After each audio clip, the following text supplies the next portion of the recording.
നമസ്കാരം. അപ്പം കിഷ്കിയേട്ടൻ ഭയങ്കര വിജയമായിട്ട് ഓടിക്കൊണ്ടിരിക്കുകയാണ്. ഇപ്പം വിജയേട്ടൻ ഇതിന് ശേഷം ആദ്യമായിട്ടാണ് ഇപ്പൊ കാണുന്നത് തന്നെ പടം ഇറങ്ങിയതിനു ശേഷം. എങ്ങനെയുണ്ടായിരുന്നു തിയേറ്ററിലൊക്കെ വന്നപ്പോ ഒരു ഫീലിംഗ് എങ്ങനെയുണ്ട്? ശരി, സന്തോഷമുള്ള ഫീലിംഗ് തന്നെയാണ്. സാധാരണ സിനിമകൾ ഇറങ്ങുമ്പോൾ എപ്പോഴും നമുക്ക് കോമൺ ആയിട്ട് കാണുന്നത് ഏത് സിനിമ ഇറങ്ങിയാലും അതിന് രണ്ട് അഭിപ്രായം ഉണ്ടാവുന്നുള്ളതാണ് നമ്മൾ ശീലിച്ചിട്ടുള്ളത്. പക്ഷെ ഒരുപാട് നാൾ കൂടിയിട്ടാണ് എല്ലാവരും ഒരു സിനിമയെ പറ്റി ഒരുപോലെ സംസാരിക്കുകയും ഈ സിനിമ കാണണമെന്ന്, ഇത് തിയേറ്ററിൽ മിസ്സാവരുതെന്ന് എല്ലാവരും, അതായത് നമ്മളൊരു മാർക്കറ്റിങ്ങിന്റെ ഭാഗമായിട്ടോ പബ്ലിസിറ്റിയുടെ ഭാഗമായിട്ടോ ഒന്നും നമ്മൾ ആവശ്യപ്പെടാതെ തന്നെ സാധാരണക്കാര് സിനിമ കണ്ടിട്ട് സിനിമ കാണാൻ പറ്റുന്ന സാധാരണ പ്രേക്ഷകര് സിനിമയ്ക്ക് വേണ്ടി സംസാരിക്കുന്നത് വളരെ അപൂർവമായിട്ടാണ് നമ്മൾ കാണുന്നത്. ഇത്തരത്തിലുള്ള ഒരു ഭാഗ്യം ആസ്വദിച്ചുകൊണ്ടിരിക്കുന്ന ഒരു സിനിമയാണ്. ഇപ്പൊ ഇന്നലത്തെ തന്നെ എടുത്തു പറയുകയാണെങ്കിൽ കേരളത്തിനെ പറ്റിയിട്ടല്ല നമ്മൾ പറയുന്നത്, ഇന്ത്യ മുഴുവനുള്ള ബുക്ക് മൈ ഷോയുടെ സെയിൽസ് റിപ്പോർട്ട് എടുത്ത് നോക്കുമ്പോൾ ഇന്നലെ ഏകദേശം ഒറ്റ ദിവസം മാത്രം ഇന്ത്യയിൽ വിറ്റത് 1 ലക്ഷത്തോളം ടിക്കറ്റുകളാണ്. അത് കിഷ്കിന്ധകണ്ഠം എന്ന് പറയുന്നത് നമ്മുടെ സിനിമയ്ക്കാണ്. അത് വലിയൊരു ഭാഗ്യമാണ്. വല്ലപ്പോഴും മാത്രം സംഭവിക്കുന്ന, അപൂർവമായി സംഭവിക്കുന്ന ഒരു ഭാഗ്യമാണ്.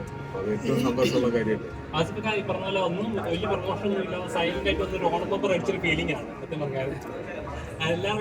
ഇത് പമ്പറടിക്കൊന്നുമില്ല, ഇത് ലോട്ടറിയാ.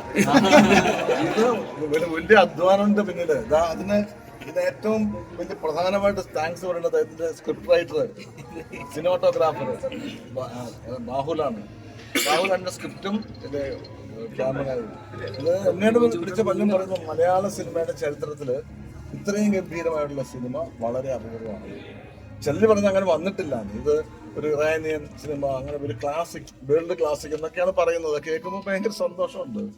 പിന്നെ അതാ അല്ലെങ്കിൽ പടത്തിന് വേണ്ടിയിട്ട് ഇത്തരം സത്യം പറഞ്ഞാൽ ഞാൻ ആദ്യം സ്ക്രിപ്റ്റ് വായിച്ചു. ഒരു പടം തുടങ്ങുന്നത് 2 വർഷം മുമ്പ് സ്ക്രിപ്റ്റ് വായിച്ചു. പക്ഷേ ഗംഭീര സ്ക്രിപ്റ്റാന്ന് എനിക്കറിയാം. പക്ഷെ ഇത് പ്രേക്ഷകൻ കാണും, ഒരു തമാശയില്ല, പാട്ടില്ല, ഡാൻസ് ഇല്ല, ഫൈറ്റ് ഇല്ല. പക്ഷെ അങ്ങനെയുള്ള സിനിമ വിജയിക്കും എന്നുള്ളതിന് ഏറ്റവും വലിയ ഉദാഹരണമാണ് ഈ സിനിമ.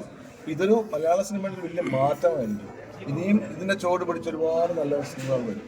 ശരി, ഈ സിനിമയ്ക്ക് കിട്ടിയ ഏറ്റവും വലിയ ഇപ്പൊ ഇത് ആസ്വദിക്കുന്ന എല്ലാ വിജയങ്ങളും വലിയൊരു നന്ദി പറയേണ്ടത് ഇതിന്റെ നിർമ്മാതാവിനോടാണ്. കാര്യം ഓണം സിനിമകളുടെ കൂടെ അല്ലെങ്കിൽ നമ്മുടെ ഒരു ഫെസ്റ്റിവലിൽ ഈ സിനിമ റിലീസ് ചെയ്യാം എന്ന് ഇദ്ദേഹം എടുത്തൊരു തീരുമാനമാണ് ഈ സിനിമയുടെ ജാതകം തന്നെ മാറ്റി പറിച്ചതെന്നാണ് എനിക്ക് തോന്നുന്നത്.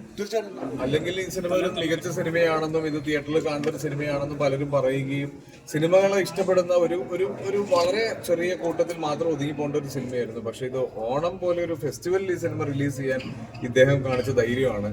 അതുപോലെ തന്നെ സിനിമയിൽ 50 വർഷം തികയ്ക്കുന്ന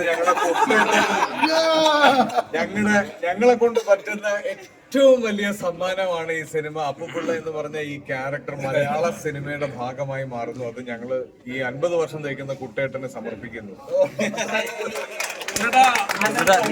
ഒരു സന്തോഷം. എനിക്ക് അത്ര ഭയങ്കര സന്തോഷം. 26 സിനിമ എടുത്തെങ്കിലും കുട്ടേട്ടൻ നമ്മുടെ പടത്തിൽ അഭിനയിച്ചിട്ടില്ല. ഗുഡ്വില്ലിന്റെ ആദ്യമായിട്ടാണ് എൻ്റെ അയലോക്കക്കാരൻ നമ്മുടെ സിനിമയിൽ അഭിനയിക്കുന്നത്.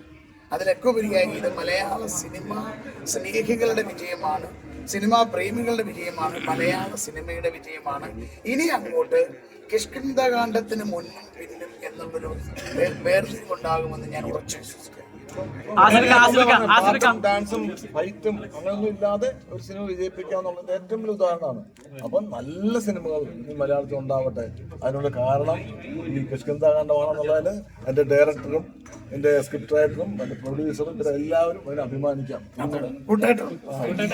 ഈ കുട്ടേട്ട ഈ സിനിമകളുടെ എല്ലാം ഈ റെസ്പോൺസ് വരുമ്പോൾ കുട്ടേട്ടന്റെ അഭിനയങ്ങളുടെ എല്ലാം അച്ഛനായിട്ട് ഒരുപാട് താരതമ്യം ചെയ്തിട്ടുണ്ട്. അന്നൻ പിള്ളയുടെ ഒരു പക്ഷെ ഞാൻ അങ്ങനെ അച്ഛനെ അങ്ങനെ എന്തെങ്കിലും റെഫറൻസുകൾ നോക്കിയിരുന്നിട്ടുണ്ട്? ഒരിക്കലുമില്ല, ഒരിക്കലും ഞാൻ അങ്ങനെ ഒരു നടനെ അച്ഛനാണെങ്കിലും അച്ഛനാണ്, അച്ഛന്റെ മകനായിട്ട് എന്തുകൊണ്ടാണ് നടനായത് 100%. പക്ഷെ ഞാൻ അനുകരിക്കാറില്ല മനഃപൂർവ്വം. പിന്നെ അച്ഛന്റെ മകൻ എന്തെങ്കിലും ഛായ ഉണ്ടെന്നുള്ള വലിയ അതില്ലെങ്കിൽ മോശമല്ലേ.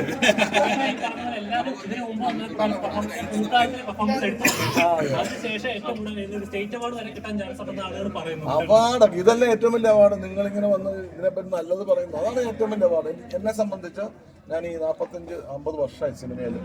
നിങ്ങൾ ജനങ്ങൾ എന്നെ ഇത്രയും നാൾ നിർത്തിയത് ഇദ്ദേഹമൊക്കെ വിളിക്കുന്നത് എന്തുകൊണ്ടാണ്? അപ്പൊ ഇത്രയും വർഷം ജനങ്ങൾ എന്നെ ഇഷ്ടപ്പെടുന്നോണ്ടല്ലേ. അപ്പൊ ജനങ്ങളുടെ ഇഷ്ടമാണ് ഇതിന്റെ ഏറ്റവും വലിയ അവാർഡ്. ബാക്കിയൊക്കെ അതിന്റെ സെക്കൻഡറിയാണ്. ശരി,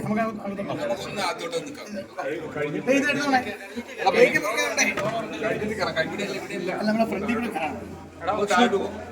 കൈ വെച്ചോണം.